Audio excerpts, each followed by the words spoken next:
What's going on, Illumineers, and welcome back to the madness because today we've got the SteelSong Guide Series Part 4. And what we're discussing today is kind of two things. It's mostly what's changed, and a big thing is the meta. And we're going to discuss how my Mulligan has changed in one key card that a lot of people were kind of spicy about in my original Mulligan video, but why the meta change has shaped that for me, but also how the meta has shaped what SteelSong is or what it's turning into. But so we're gonna take a look at some of the video or the decks that have been really good at set champ, some of the ones that beat some of our more difficult targets, and maybe going into this next week, you guys can take some of these decks and try and get yourself the Madrigal, either the card or the playmat, or just do better than what you did previously. But to all of you that did, congratulations. All right, congratulations. But with that, let's go ahead and jump right into it. We got our trusty laser pointer. So the first things first, mulligans. And this is it. This is the spicy thing that I had in my part one, in my mulligan guide.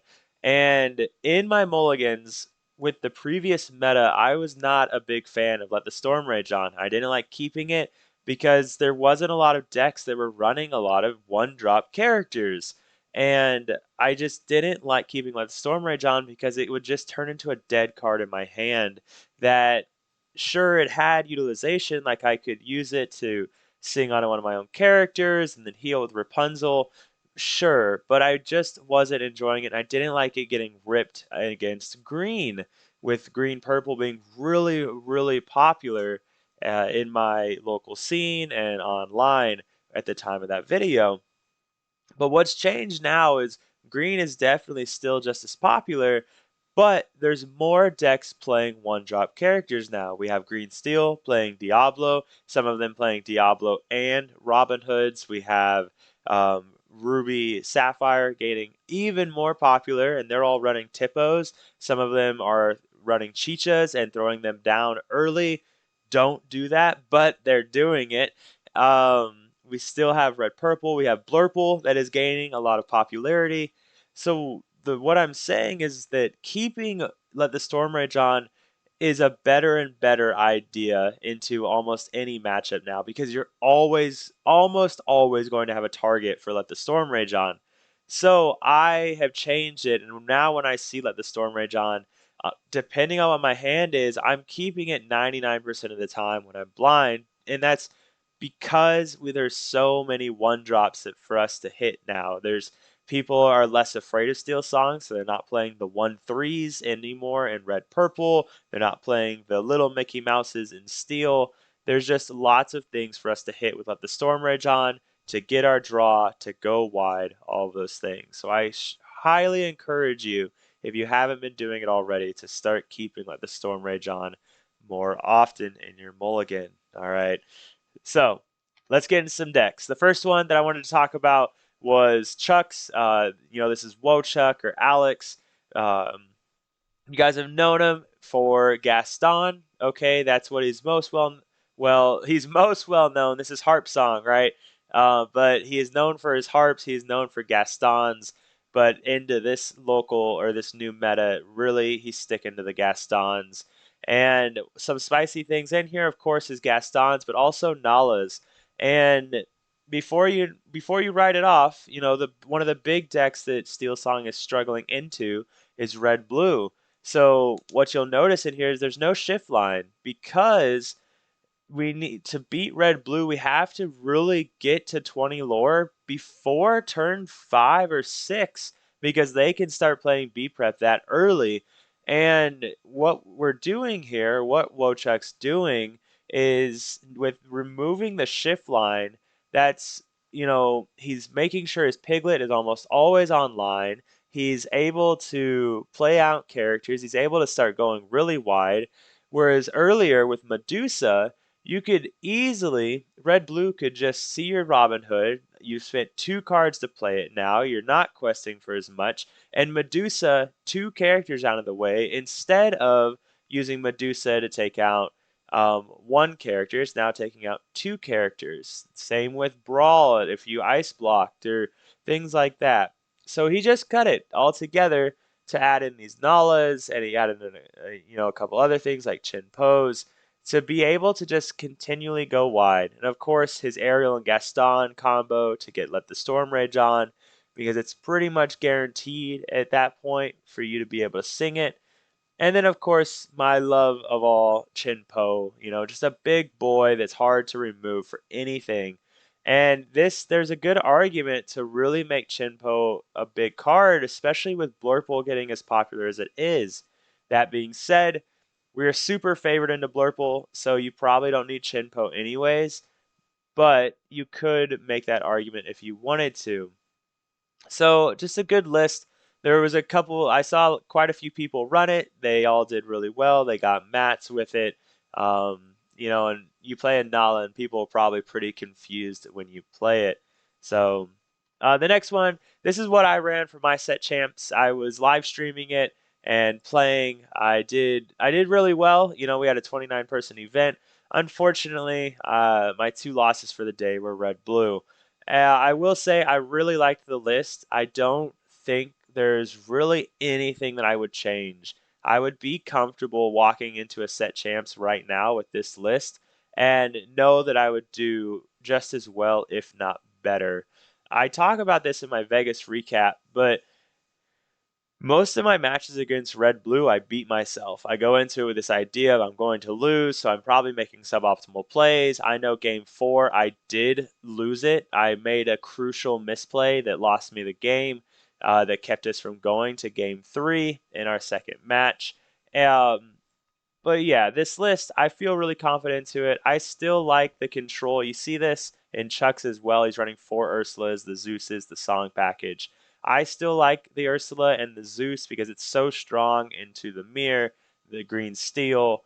And I felt great playing this into green steel. I felt invincible into every green steel match that I was playing.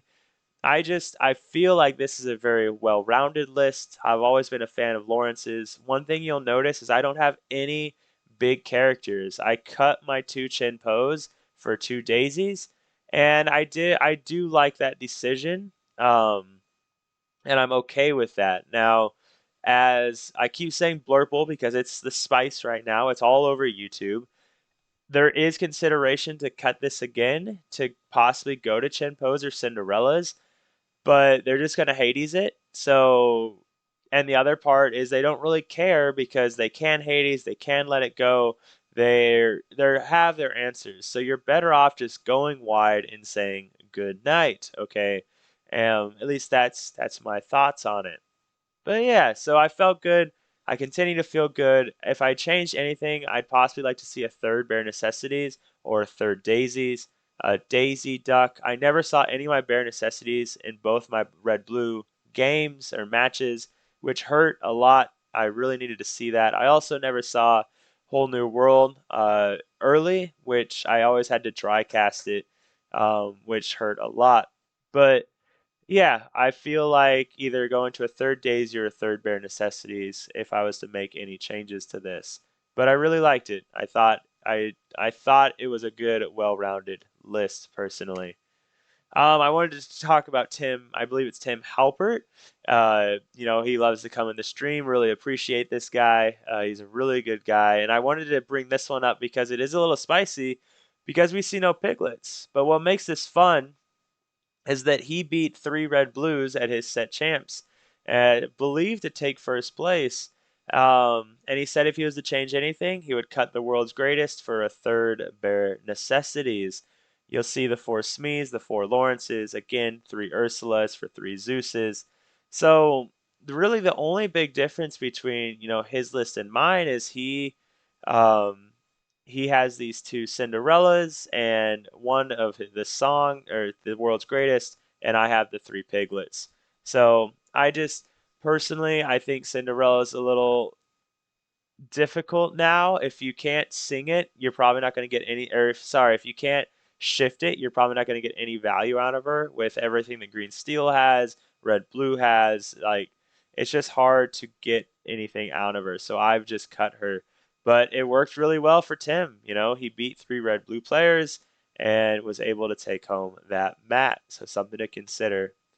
I wanted to bring up this one. I did not. He did not say her name. A gentleman posted in the 20 Lord Discord said his wife brought some spice, and she did because she brought the Queen package, something we're not seeing a lot of really right now. And I'd be curious how many green steel she played that day or SteelSong for that matter. I think Queen is really strong into red blue, but extremely weak into steel.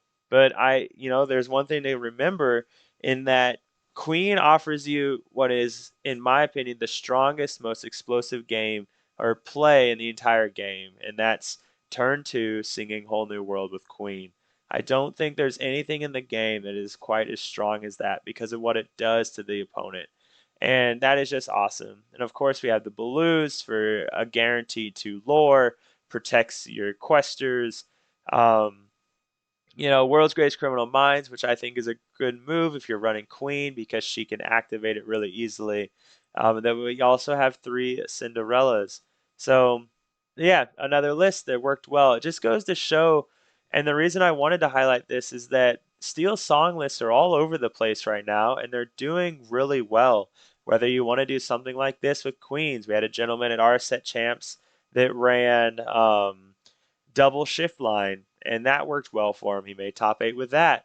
So there's lists all over the place that you can try, and none are better than the others. The last one I wanted to mention I didn't throw in here is, of course, Boomy Juniors. I continue to see people talking about how much success they've had with that list because you're going wide, you're doing aggro stuff, and you're winning. And I've even seen people saying they switched the Kitas and the Robin Hoods and went four Kitas because the four Kitas lets them shut down purple really well if they're trying to use Fox and Crab and things like that. So check that one out. I've talked about it, I think, in the last two videos on Steel Song or three videos I posted. So really good one as well. And the last thing I had in here was just tech options. We already talked about Blue. It's pretty much it's pretty much guaranteed to lore. They can Hades it, they can Under the Sea it, and you won't gain that lore, but it is a good option for you to throw in there. We have Ling. This is, oh, I don't want to butcher his name. I'm sorry, man, but I want to say Ardun Tuck, I think is what it is. And just he ran this at his locals, did really well. I believe he got second after he beat three red blue players, and he said it worked really well. He talked about running it before, I believe, with another gentleman. They were just kind of messing around with the idea. I want to say it's Rockstar. His Discord emblem has a train in it. But he just a fun tech option. And the reason for this is it shuts down brawls really well, but even more importantly, it shuts down the big Sizu. And the last one is flutes. I've seen a uh, couple decks that ran flutes and they did really well. If you have a really heavy, red purple meta still, like especially in Europe, we're seeing a lot of red purple still, then there could be an argument to still run flutes because they can't do anything about your flute. And that can be really good for you. You get the two or three down, and bam, you just win like that. And the person I was referencing was Arden Tuck, and Rail Roadster. So just some fun tech options. Um, so overall, where is Steel Song at right now? Um, the biggest thing you have to, if you look at all of these lists, they're all doing something similar. They're all going really wide. That is where we're at. And I, it hasn't really changed with the older versions. We're still trying to go really wide, but now we have the added benefit of these Petes. We're bringing back Lawrences. You have to understand that going wide is going to benefit you into almost any matchup because unless they have, the B prep, then you're gonna have a really hard time removing everything. And if you play the Pete, they can't be prep that turn. Green steel can't deal with a 4/4, a 3/3, a 3/3, a 0/4, a 1/4, right? These are all big butts, a 1/5. There's nothing that Green Steel can do about those except we don't talk about Bruno or maybe an Ana. And that is so against Green Steel, against Blurple, just goes so wide that there's nothing they can do about it. And that's really the game plan. Even if you run into a Blue Steel player, again, they're not running Zeus's. So 4/4, 3/6, 1/5, 1/4. Again, your butts are so big right now that if you go wide, they just can't handle it. They can't handle all the output. And then if you sing a whole new world, you go wide all over again. And that's kind of just the game plan right now. And I think the biggest piece of advice I can give you for Red Blue, because it's why I continually lose the match, I believe, is that quit playing with the idea of, okay, they're probably going to B prep here. Because I keep doing that, and then they don't have the B prep, they don't have the big Sisu. And if I would have just laid down that extra character, those extra two characters, I would have just had it. Make them answer you. You know, when you're playing this low to the ground, you're losing a lot of those options to, play more reactive. Be proactive, okay? That's what you have to do with SteelSong. You have to go wide and make them have the answers. And if they have the answers, they have them. You have to understand that Red Blue has a better high roll than us because of how they handle characters, but they are very beatable. Plenty of people are doing it, okay? If as Blurple gets more popular, we get stronger. As Green Steel gets more popular, we get more stronger. Steel Song is in a really good place, guys. Don't give up. I promise. Just keep practicing, and the lines will make more sense. You'll get better into the matchups, and you'll continue to get those top eights, fours, twos, whatever it may be. So, with that being said, ladies and gentlemen, thanks for watching part 4. I look forward to seeing you for part 5 and also my other videos. So, if you want to see more, don't forget, like, comment, subscribe. You're not doing it for me, you're doing it for Abby. All right, you're doing it for the wiener dog. Abby Waffney's her name. So, all right, everyone. Until next time, stay happy and healthy, and I promise life will get better. I'm out.